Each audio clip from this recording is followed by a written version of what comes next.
Imagine walking into a private estate overlooking Lake Geneva, expecting a casual conversation with your childhood idol, only to discover he's about to offer you $200 million and ownership of your entire career.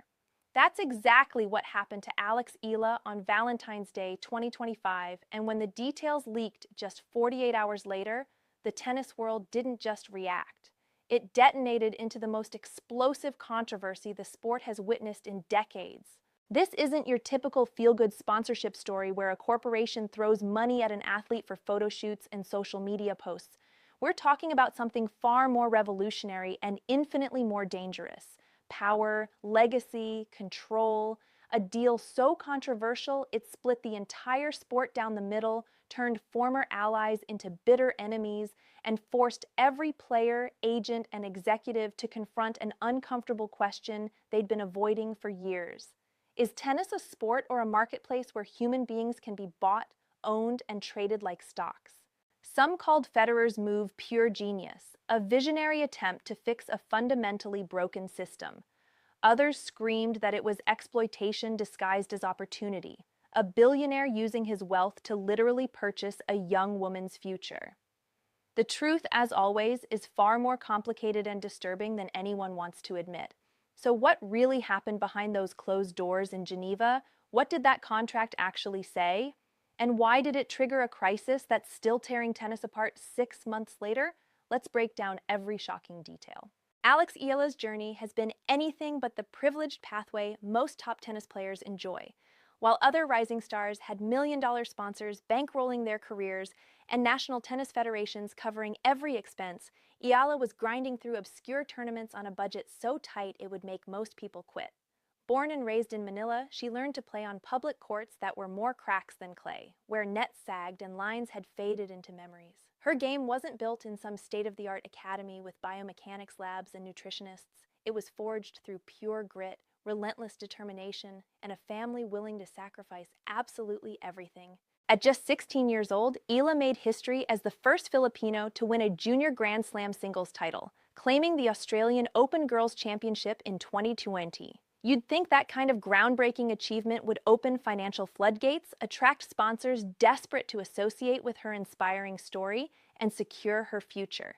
You'd be completely wrong. Tennis is brutally unforgiving that way. Win as a junior and you get headlines, magazine features, and congratulatory tweets from politicians who couldn't name 3 other tennis players. But to actually survive as a professional, to compete with the world's elite, you need 3 things money doesn't automatically provide: sustained financial backing, powerful industry connections, and corporate partnerships willing to invest in potential rather than proven results. Eala's parents made a decision that still haunts conversations in their Manila neighborhood. They mortgaged their family home, putting everything they owned at risk, to send their daughter to Rafael Nadal's prestigious academy in Spain. They sacrificed financial security, comfortable retirement plans, and peace of mind so Alex could train with elite coaches and compete against the world's best juniors. The gamble paid off in terms of her development, but even with that foundation, breaking into the WTA top 150 felt like climbing a mountain that grew taller with every step.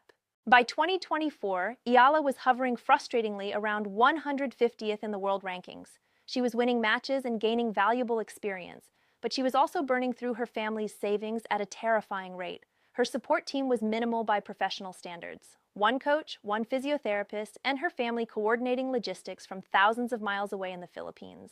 Meanwhile, players ranked near her had full support ecosystems: sports psychologists analyzing their mental game, nutritionists optimizing every meal, hitting partners available whenever needed, and brand partnerships covering every expense plus generating substantial income. Eala desperately needed a breakthrough, but not the kind that happens on the court. She was already proving herself there with gutsy wins and improving results. She needed off-court support, the kind of comprehensive backing that would let her compete without constantly calculating whether she could afford her next tournament entry fee. She needed a partner who genuinely understood the struggle, who believed in her potential beyond what current rankings suggested, and who had the financial resources to make a transformational difference. What she didn't know, what nobody in tennis knew, was that someone had been quietly watching her journey for months. Someone who saw past the rankings and recognized something genuinely special. someone who was about to make her an offer that would change everything and ignite the biggest controversy women's tennis had seen in years, maybe ever. Roger Federer had been methodically planning this revolutionary move since shortly after his emotional retirement. He'd been searching for meaningful ways to stay connected to tennis beyond charity exhibitions and ceremonial appearances at tournaments. He wanted to build something substantial, something that would outlast his playing career and create genuine opportunities for the next generation of talent. But he wanted to do it completely differently. Not through traditional sponsorships where athletes become walking billboards, not through academy programs that generate revenue while providing training. He wanted to invest directly in a player, giving them everything they needed to succeed, and prove definitively that talent could flourish when properly supported, regardless of background or country. Eala was the absolutely perfect candidate. She had the game, a powerful baseline style with a forehand that could blow opponents off the court. She had the work ethic, legendary among those who'd trained alongside her. She had global appeal that could resonate across Europe, Asia, and the Americas, bridging markets that rarely overlapped. And crucially, she was hungry in ways that privileged players simply couldn't replicate. Federer wasn't interested in supporting a player who was already comfortable, who had options and safety nets. He wanted someone who would genuinely appreciate the opportunity and maximize it with everything they had. In early February 2025, Federer's team reached out to Eala's management with a deliberately cryptic message that sent shockwaves through her small circle. Roger wants to meet. No additional details, no agenda outlined, no explanation provided, just a location, a specific time, and two critical words, private and confidential. The message included one location that made Eala's heart race, Geneva, Switzerland. The date, February 14th, Valentine's Day. Eala had absolutely no idea what to expect, no framework for understanding what this meeting could possibly involve, but she was about to walk into a room that would change her life in ways she couldn't begin to imagine. February 14th, 2025. While most of the tennis world was focused on the Middle East swing of the WTA Tour, with players competing in Dubai and Doha, Eala was boarding a private plane to Geneva. She'd been given explicit instructions to keep the trip absolutely quiet. No social media posts hinting at travel, no mentions to friends or fellow players, no cryptic Instagram stories. Just show up, listen carefully, and keep an open mind. The secrecy felt dramatic, almost absurd, but she complied. When Eala arrived at the address provided, she wasn't remotely prepared for what she discovered. It wasn't a hotel conference room with generic corporate artwork. It wasn't a lawyer's office with intimidating bookshelves. It was Federer's private estate, a stunning property overlooking the crystalline waters of Lake Geneva, the kind of place that appeared in luxury lifestyle magazines. Waiting for her in an elegant sitting room, Roger Federer himself, looking relaxed but focused. His longtime agent, Tony Godsick, whose client list read like a Hall of Fame roster, two attorneys from Switzerland's most prestigious sports law firm, and a financial advisor from one of the country's most exclusive wealth management institutions. Federer greeted Eala warmly with genuine affection, asking about her family and her recent matches, but the tone shifted dramatically within minutes. This wasn't casual mentorship conversation over coffee. This was serious business with stakes nobody had fully explained. Federer got straight to the point with characteristic directness. He wanted to invest in Eala's career, not sponsor her with equipment and apparel, not provide a training grant. Invest in her as a complete business proposition, and he was prepared to commit $200 million over 10 years to make it happen. Eala sat in stunned, disbelieving silence as Federer methodically laid out the plan. This wasn't just about covering training expenses or eliminating travel costs. This was about building a complete career ecosystem designed for sustained excellence. Federer's team would construct a world-class support structure around her. Elite coaches with proven track records developing top players, performance scientists optimizing every physical aspect, mental conditioning specialists preparing her psychologically, marketing professionals building her brand, and strategic advisors managing her career trajectory. They would handle absolutely everything so Eala could focus solely on one thing, playing tennis at the highest possible level. But there was significantly more to this arrangement. Federer wanted to create a genuine partnership with shared risk and reward. He would own 40% of Eala's future earnings. Everything, prize money from tournaments, endorsement deals with brands, appearance fees for exhibitions, media rights, Every dollar she earned, Federer would receive 40 cents. In exchange, he would guarantee her complete financial security regardless of results on the court. Even if she never won another match, suffered a career-ending injury tomorrow, or failed to meet expectations, she would receive a guaranteed base salary of $2 million per year for 10 years. If she cracked the top 50, that figure would increase substantially. Top 20, even more. And if she won a Grand Slam title, the payout would be absolutely massive, potentially reaching 8 figures in bonuses. Federer's argument was intellectually compelling and difficult to dismiss.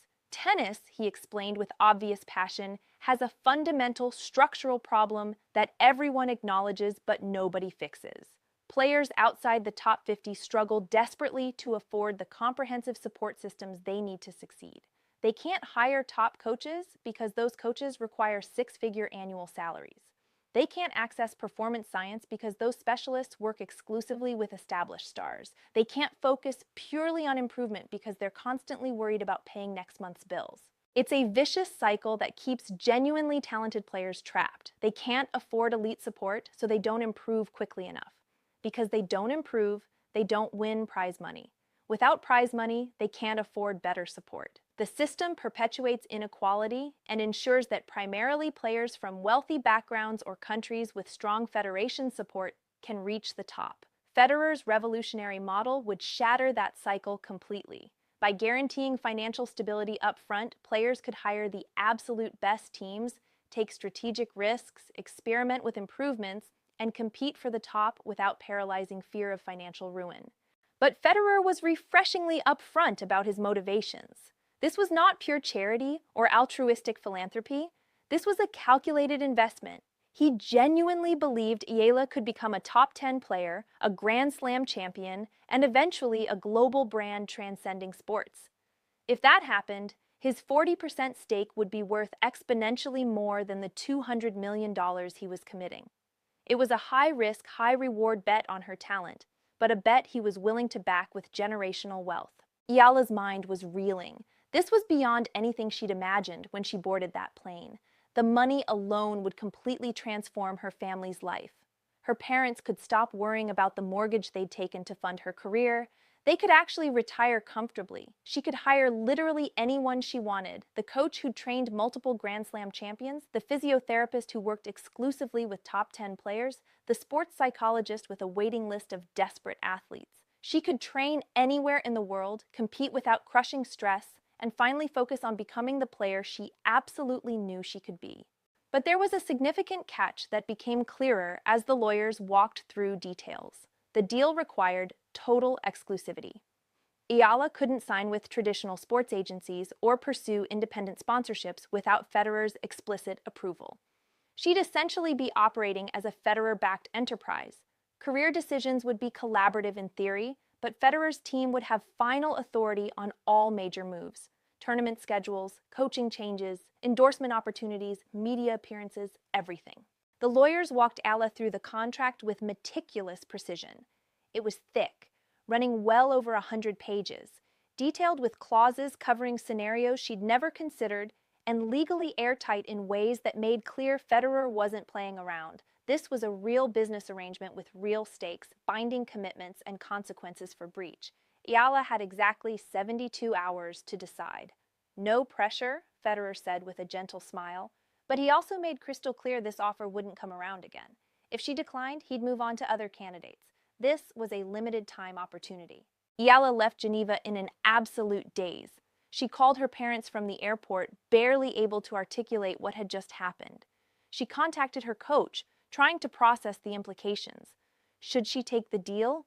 Was this the opportunity of a lifetime that would secure her family's future and unlock her potential? Or was she surrendering too much control, essentially selling 40% of herself to someone else's vision?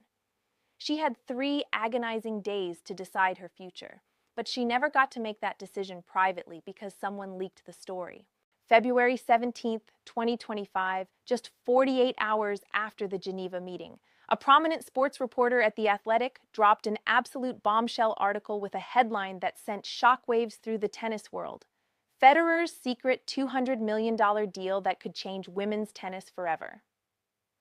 The article had everything: specific details of the Geneva meeting that only someone in the room could know, direct quotes from unnamed sources described as close to the negotiations, and most damaging of all, leaked excerpts from the proposed contract explicitly showing Federer's 40% ownership stake in Eala's career.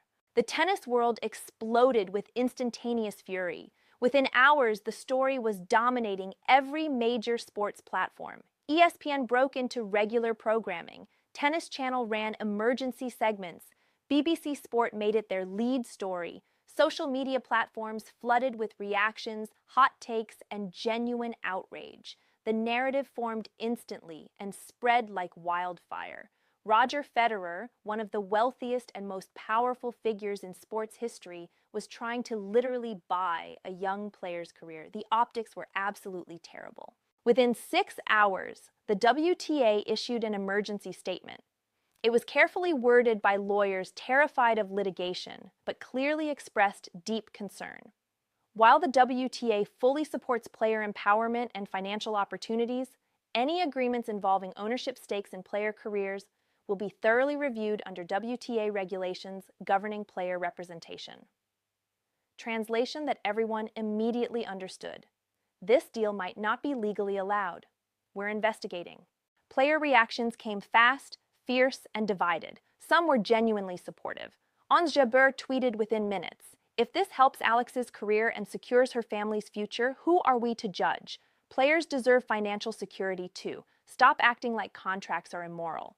But others weren't forgiving at all. One anonymous top 20 player told Sports Illustrated in a scathing quote, "This sets a terrifying precedent. What happens when more billionaires start buying young players? Does tennis become a marketplace where talent is owned like stocks? That's not the sport I signed up for." Jessica Pegula, one of the tour's wealthiest players due to her family's billion-dollar business empire, posted a lengthy, nuanced social media thread that went viral.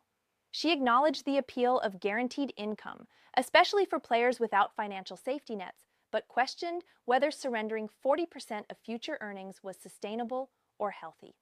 "I understand the temptation, especially for players without backing," she wrote, "but 40% for life? That's not mentorship or sponsorship, that's ownership, and I'm genuinely not sure that's healthy for our sport long term." The criticism intensified dramatically when sports business analysts started crunching numbers publicly. If Eala reached the top 10 during her career, a realistic possibility given her talent, she could potentially earn over $50 million in prize money alone. Add endorsements from major brands, appearance fees for exhibitions, and media rights, and she might generate $100 million or more over her career. Federer's 40% would net him $40 million minimum on his $200 million investment, a solid return but not outrageous by venture capital standards. But if Eala struggled with injuries, never cracked the top 50, or simply didn't develop as expected, Federer could lose tens of millions of dollars. It was a genuine financial risk. The question that dominated debate wasn't whether Federer could afford the loss. It was whether it was ethical to put a 21-year-old player in a position where her entire financial future and psychological well-being hinged on one man's investment strategy and business calculations. In the Philippines, fans were sharply divided in ways that exposed deeper social tensions. Some celebrated enthusiastically. Local news outlets ran triumphant headlines: "Eala's big break, Federer believes in Filipino talent." Television programs featured economists explaining how this could transform Philippine sports. But others worried about exploitation with historical context. A popular Manila sports radio DJ asked provocatively on air, "Is this empowerment or just modern colonialism? A Swiss billionaire owning 40% of a Filipina athlete's earnings? We need to have an honest conversation about this." Meanwhile, anonymous sources from Eala's camp started leaking strategic details to journalists.